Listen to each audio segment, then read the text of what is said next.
This is installment 3, if you will, on the subject of negotiations. And we're talking about the first offer,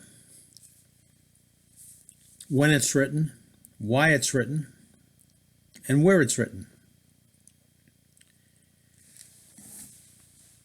So the secret is not to acknowledge their opinions as we fill out a worksheet, certainly not to write down whatever they want, and don't ask them, but leave the worksheet blank and the subject of price open, completely open, until we research the figures. Then we will return to the customer. With what? The price, the payments. If there's a concession, do we write the amount of the concession? Not really. Just want to write the conceded figure, which slows down their thinking a little bit when they look at the numbers. In other words, it shouldn't be out there, it should be what is it that has to be thought about. Slow it down. The payments, even the down payment required to get to these payments. So the person is returning to the customers to present the figures that were researched. And these payments, which could be the key to the whole transaction, which normally are, because it all tends to boil down to payments, are placed right on that worksheet the first time out. So what did we do?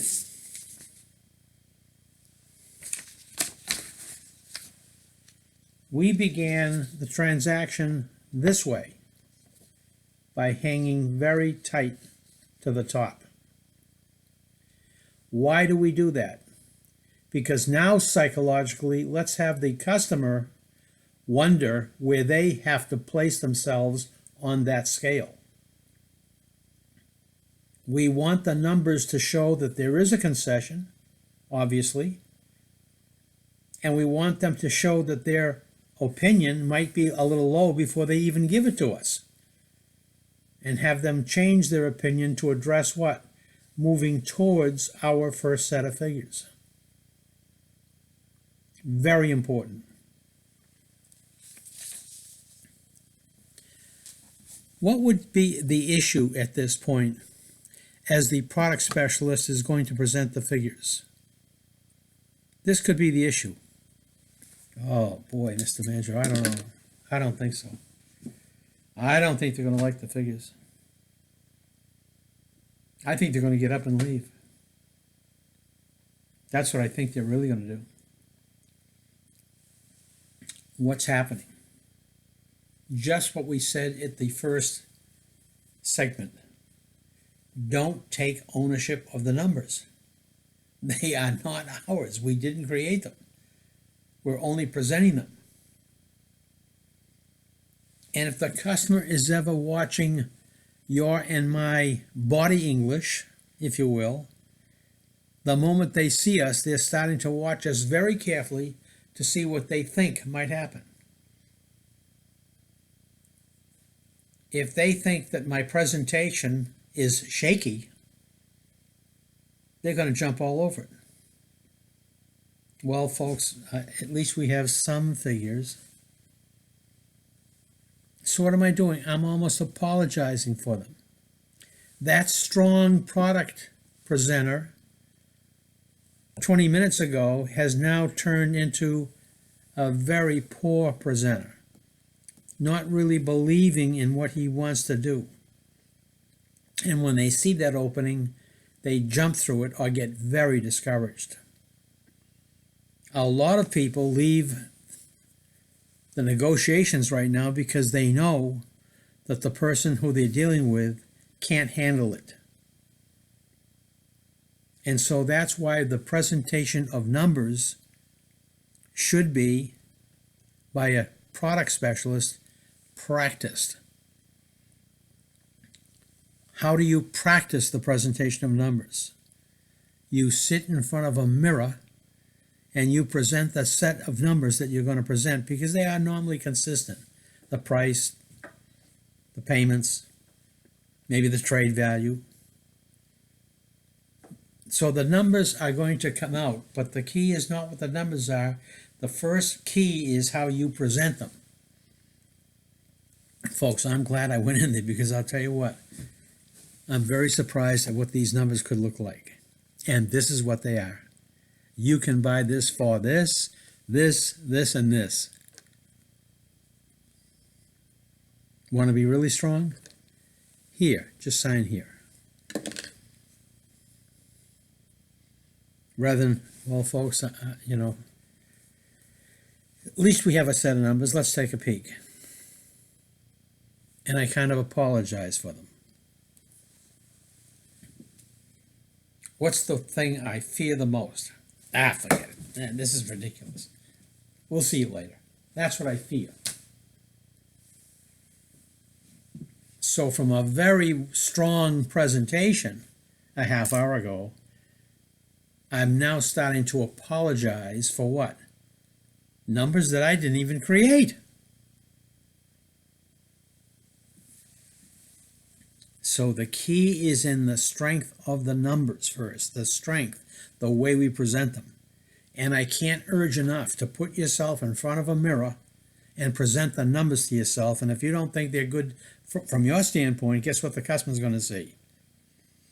They want to see someone who's positive.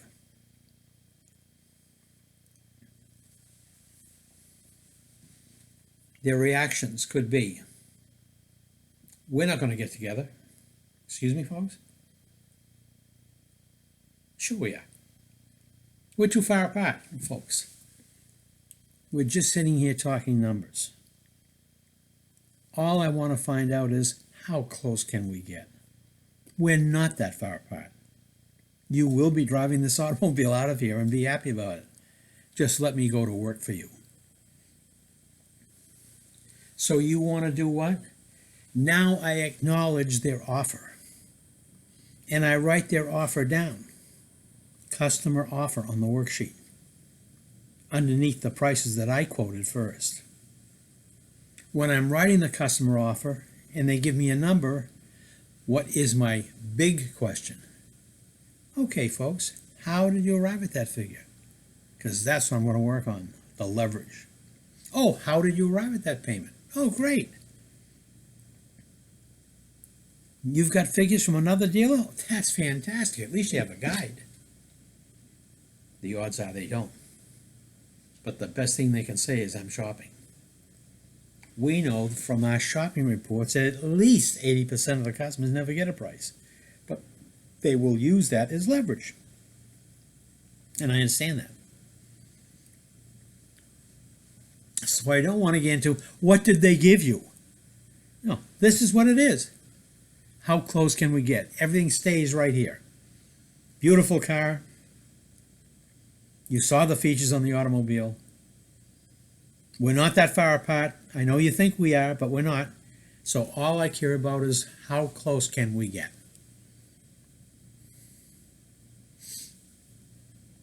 The one word I don't want to use is, no, you can't. Now you've caused me to lose face as a customer. Well, I'm telling you that's the way it is, and I'm not going to pay any more. Why? Because I challenged them. Folks, just tell me what you want to do. Now that we see what it is, what can we do? How close can you get? Thank you. So what do? I now write their offer. Only after they've seen what they could pay for this vehicle. We're not going to get there, folks, believe me. I know you'll be driving this automobile today. Help me out. How close can we get? There's no such thing, folks, as a ridiculous offer. So I'm going to now continue to keep them moving into the offer range. But you notice what I'm saying to them is, how did you arrive at that? So I don't want the offer only. I want the rationale so I can use that with them, for them, or against them. So it's not the offer, it's how they arrived at it. Now, what's going to happen? This is what's going to happen because we worked with analytics. Every time you have a customer who first acknowledged that they like the product, and we go into negotiations and we present the first set of figures, and then we acknowledge and react with their offer, guess what? At least half are going to be in the sold category.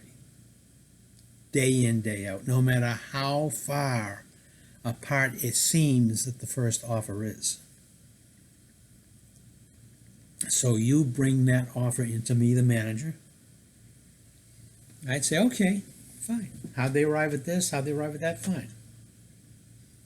Well, I want you to let them know that in order to make this payment more comfortable, we know the bank would work with us and we'd extend those terms a little bit and they get a lot closer because we want to earn their business. Look, I talked to the manager about this. Want to break it down a little bit. We want to earn your business. A lot of people have been buying vehicles. So we have the leverage of making a little bit of concession for you on the price because of the business we've been doing. Can we earn your business? Now, I might say, are we on the wrong vehicle?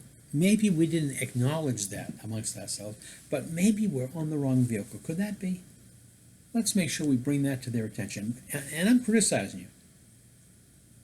So maybe without knowing it, we've been showing them a little more car than they'd be comfortable with. Using reverse English, obviously, to do that. So we'll give words and approaches to the customer. We check with the bank. They'll make a concession. We check with the manager. He'll make a concession. We'll check with the buyer. He'll make a concession. So we show a new figure. But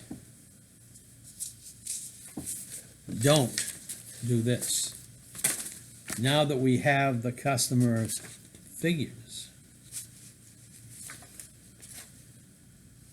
their offer,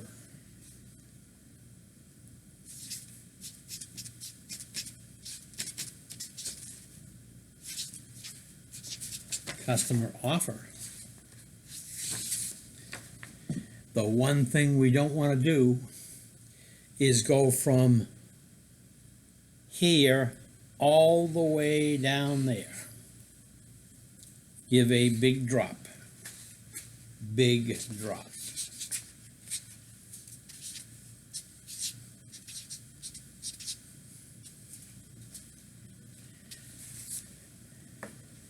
A big drop does nothing but send a huge message to the customer that there's all kinds of room. We were only trying up here. Now we'll get to the real business. That deflates the whole purpose of what we are trying to do. Give the customer reasons to pay what we pencil for them. So a big drop only reinforces the fact to a customer, oh, now there's a lot of money in this transaction. So I'm going to go that way. I'll even come down lower. You have to stay within bounds of your numbers to keep a sense of credibility. They will start to move if you say, how close can we get? Not up to and put a cap limit on it. No. How close can we get? We're not that far apart. You want to encourage the customer to keep working. The one thing we don't want to say to the customer is, no, you can't. Because then we've shut the door. No, they can. Let's see how we can work it. Is it the different vehicle, different equipment? What is it? But we can do it. You want to keep moving. So as long as the presenter, the product specialist, or the manager is talking to the customer about why it's such a good transaction, you give them elbow room to eventually compromise. Once you say no, okay, I can't back down now as a customer. You've trapped me. So I'm now going to do what? Come on, Mary, let's go. And that's what we don't want to have done. So we let the customer make some offers, one or two. And by that time, you will start to see movement if they want the vehicle enough or they want the product enough. And the doors will eventually open at least half the time, believe me, at least half the time to a conclusion. But the one person who can't show weakness is the person presenting the numbers.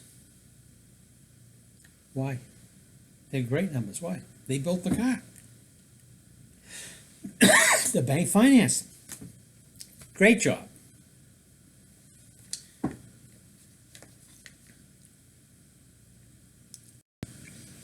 When they say no, the key is to keep talking positive. Because as long as we stay positive, and we'll get together, folks, believe it. There'll be some slight concessions, but we're not that far apart. As long as we keep talking and acting this way, we leave the door open. The moment we say, no, it can't be done, we're shutting the doors. And many times we're forcing them to get up and leave. Negotiations are just part of the business. You can't take it personally. We had nothing to do with these figures. We are presenting the vehicle to them based on the manufacturer's price and work. We're presenting these figures to you based on the market as far as the payments are concerned, the bank. We're presenting the value of your automobile based on what? The market conditions out there. So we're only the messenger. We didn't create it. All we want to do is help you get to where you want to go and compromise a little bit, obviously.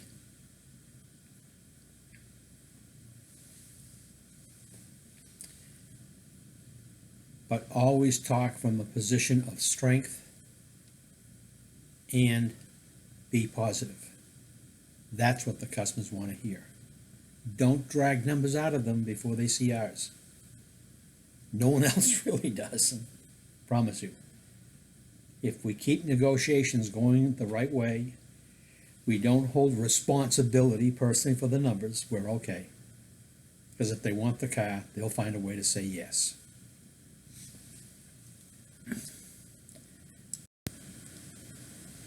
And you want to make sure we don't drop a big drop after we gave them a first concession.